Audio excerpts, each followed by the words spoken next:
Hi guys! So hindi muna ako magbo-voice over. Ngayon gagawa tayo ng ice candy. Mga kailangan, mango. Pero guys, nakadepende ko ng flavor. Plastic, nastron cream, condense, Alaska Emerald. Pero hindi ko alam kung lalagyan natin siya nito.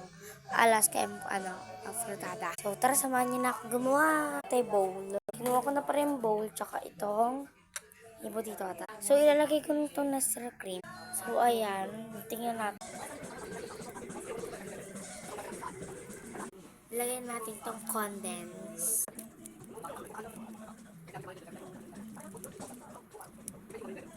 So, haluin na natin siya.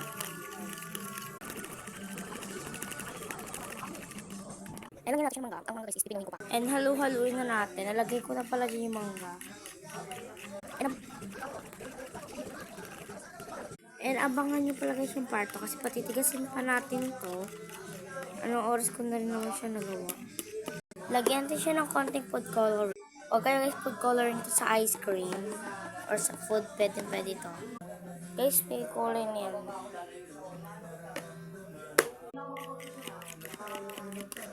So, let's do this para i-imbudo na siya. And i-check natin kung ilang piraso yung magagawa natin.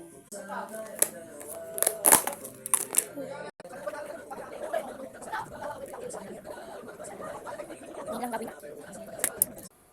Yan, tapos na ako. Nakagawa ako ng ani. Hindi pantay yung size. Linis muna tayo kasi sobrang kalat. At sobrang lagkit. Ilagay ko na rin siya guys and abangan niyo ko bukas. Itikman natin siya guys. Actually, hindi ko siya first time na nagawa. Meron pa ako kasi nagawa ng ice cream na wala lasa. Yun is wala sa cream. Hindi ko siya lagyan ng asukal. Asukal o condense. Kasi nakalimutan ko. So yun lang guys. Bye!